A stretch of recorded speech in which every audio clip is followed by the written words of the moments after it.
तो ब्रज भगवान श्री कृष्ण की जन्मस्थली, भगवान श्री कृष्ण की क्रीड़ा स्थली, लेकिन श्री कृष्ण के ब्रज में एक ऐसा पाप हो रहा है जो करोड़ों कृष्ण भक्तों की आस्था पर एक बड़ी चोट है।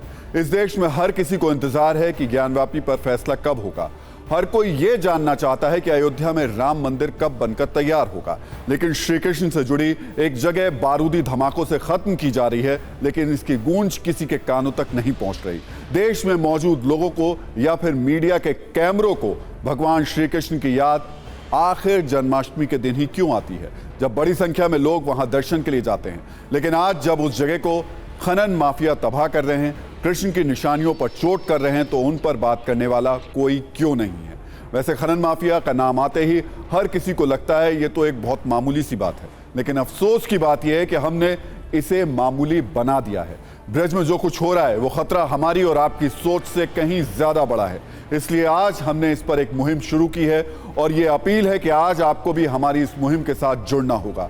आज आप भी #ब्रज को बचा लो पर ट्वीट करके इस आवाज को बुलंद कर सकते हैं, ताकि ये आवाज सरकार, शासन और सिस्टम तक पहुंचे। जिन पहाड़ों पर बीता था श्री कृष्ण का बचपन, जिन शिलाओं पर श्री कृष्ण ने की थी लीलाएं, जिन मंदिरों में बसते हैं श्री कृष्ण के महाप्राण, वहां अब धमाके हो रहे हैं, क्रशर चल रहे हैं। श्री कृष्ण की निशानियों को चंद पैसों के लिए मिटाया जा रहा है। मंदिरों में दरारें पड़ चुकी हैं। वो पहाड़ जो कृष्ण लीला के गवाह रहे, उन्हें काटा जा रहा है। पहाड़ों को बचाने के लिए एक संत आत्मदाह कर चुके हैं। पूरे संत समाज में इस पर आंदोलन वाला आक्रोश है। प्रशासन को 1 दिसंबर तक खनन रोकने का अल्टीमेटम दिया जा चुका है, लेकिन किसी पर कोई असर नहीं हो रहा। खनन तो अब भी बदस्तूर जारी है। ये ना किसी मीडिया चैनल के लिए खबर है, ना किसी को कोई लेना देना है। हालात इतने खराब हैं कि अगर इन पहाड़ों को काटने से नहीं रोका गया तो आज पहाड़ पर कृष्ण की निशानियां खत्म हो रही हैं। कल मथुरा के बड़े बड़े मंदिरों में भी दरारें पड़ जाएंगी। किस तरीके से नुकसान हो रहा है क्रशर को लेकर आपको दिखाना चाहेंगे कि जो मंदिर हैं यहाँ के, उनमें बड़ी दरारें आने लगी हैं। क्रशर पहाड़ों पर चलते हैं और ये पहाड़ पास में यहाँ पर मौजूद है और इस वजह से जो मंदिर आसपास के बने हुए हैं, खासतौर से चारों धाम के मान्यता वाले जो मंदिर हैं, आदरी बद्री के हों, केदार के हों, बरसाने के मंदिर हों, इनमें काफ़ी ज़्यादा नुकसान हो रहा है। और यही वजह है कि ये जो बद्री विशाल का मंदिर आप देख रहे हैं, आदि बद्री प्राचीन मंदिर, यहाँ पर आप मंदिर की दीवारों पे ये दरार देख रहे हैं और यही जो दरारें हैं वो यहाँ के साधु संत और नागरिकों के लिए गुस्से का सबब बने हुए। मथुरा से भरतपुर और आसपास के करीब 268 किलोमीटर का इलाका ब्रजभूमि के रूप में जाना जाता है। वो ब्रजभूमि जो भगवान श्री कृष्ण की लीलाओं और निशानियों से भरी पड़ी है। मथुरा से लेकर भरतपुर तक करीब 1300 गांव, 1100 सरोवर और 36 जंगल और पहाड़ है। हमारे ग्रंथों में इसे ब्रज का 84 कोस परिक्रमा क्षेत्र कहा गया है। हर साल लाखों लोग इस परिक्रमा पथ पर चलते हैं, लेकिन द्वापर युग के इस अवशेष पर कलयुग के आक्रांताओं की काली नजर है। इस इलाके में बड़े पैमाने पर अवैध खनन हो रहा है। विनाश कर रहे हैं, हमारे देश की संस्कृति का नष्ट कर रहे हैं। ये नहीं होना चाहिए। इस पर सख्ती शासन को भी करना चाहिए और जनता जागृत हो, अवेयरनेस आना चाहिए जनता को।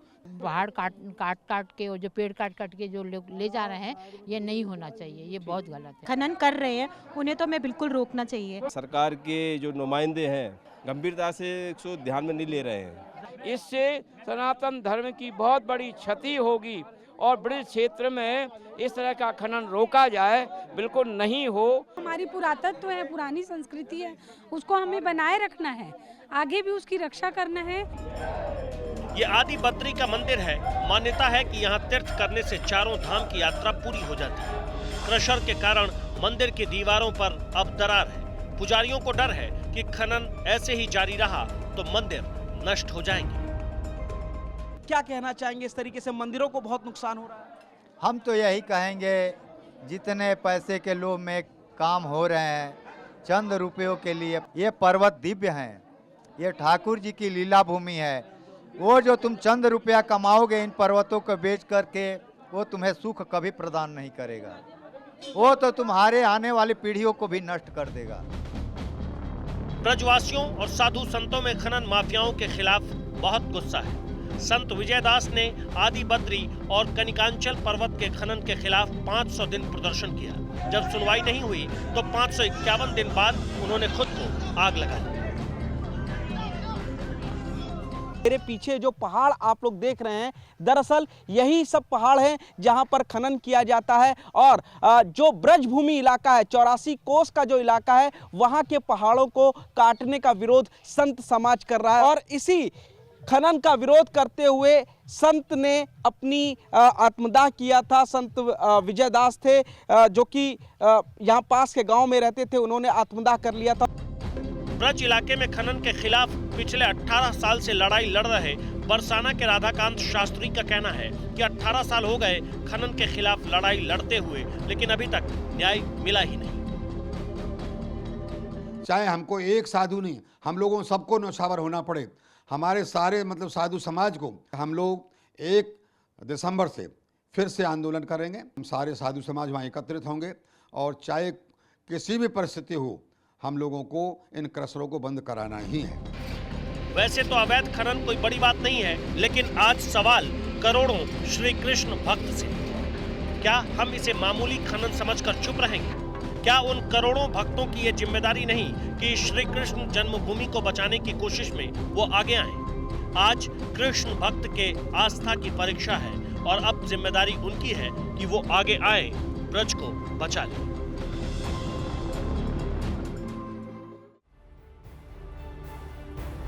तो ब्रज में श्री कृष्ण की निशानियों को बचाने की लड़ाई नई नहीं है, बल्कि ये संघर्ष लंबे वक्त से चल रहा है। इसकी शुरुआत 2004 में ही हो गई थी, जब अवैध खनन के खिलाफ दिल्ली के जंतर मंतर से आंदोलन शुरू हुआ। इसके बाद साल 2005 में खनन पर रोक लगाने के लिए बरसाना में भी विरोध प्रदर्शन किए गए। 2007 में आंदोलन और बड़ा हुआ। साधु संतों ने ब्रज इलाके में बड़ा आंदोलन किया, लेकिन पहाड़ों पर अवैध खनन नहीं रुका। ब्रज के लोग और साधु संतों ने 2009 में भी बड़ा आंदोलन किया। यह आंदोलन 2017 में और बढ़ गया। करीब 45 दिनों तक लोग पहाड़ों पर जाकर बैठ गए। तब जाकर सरकार ने उनकी कुछ बातें मान ली, लेकिन अवैध खनन तब भी पूरी तरीके से नहीं रुका। इसके बाद 2021 जनवरी में राजस्थान के भरतपुर में साधु संतों ने आंदोलन किया। जुलाई 2022 में एक संत ने आत्मदाह कर लिया, जिसके बाद राजस्थान सरकार ने 700 हेक्टेयर इलाके में खनन को बैन कर दिया। लेकिन इतनी लंबी लड़ाई के बाद भी अवैध खनन का ये खेल अब तक बंद नहीं हुआ। तो ब्रज की पहाड़ियों पर अवैध खनन का यह हाल है कि जिन शिलाओं को अवैध तरीके से निकाला गया, उन्हें बैन के बावजूद ऑनलाइन तक बेचा जा रहा है। मई महीने में ऑनलाइन शॉपिंग प्लेटफॉर्म अमेजॉन पर गिरिराज जी की शिलाएं बेची जा रही हैं, जिसका बड़े पैमाने पर विरोध हुआ था। इसकी कीमत 330 रुपए से 500 रुपए तक बताई गई थी। लोगों के विरोध के बाद गिरिराज जी की शिलाएं बेचने वालों के खिलाफ पुलिस ने एक्शन लिया और एफआईआर दर्ज की गई। तो पूरी दुनिया के अंदर सत्ता देवों का देव महादेव की भी है। आस्था की इस सत्ता में मर्यादा पुरुषोत्तम श्री राम भी बेजोड़ हैं।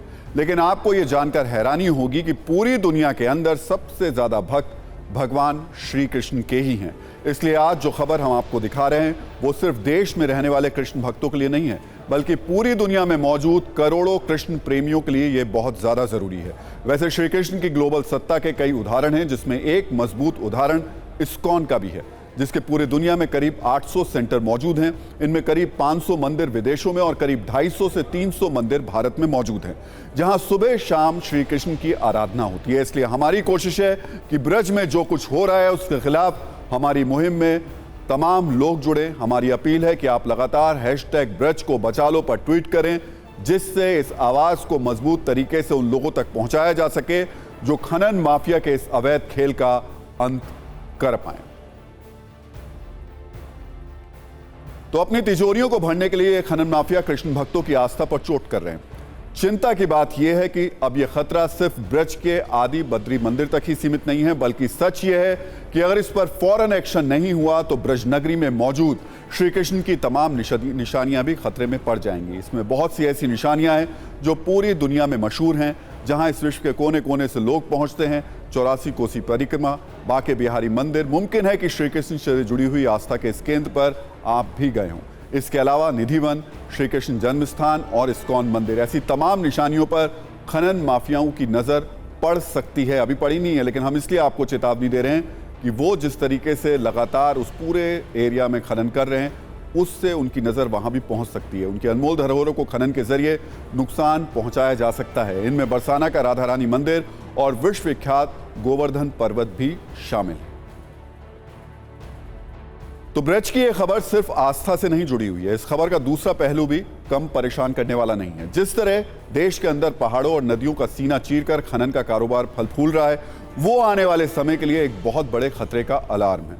इसकी गवाह केंद्रीय पर्यावरण मंत्रालय की एक रिपोर्ट है, जिसके मुताबिक आपको बता दें आंकड़ों के जरिए 2013-2017 में अवैध खनन से क्या क्या हुआ है।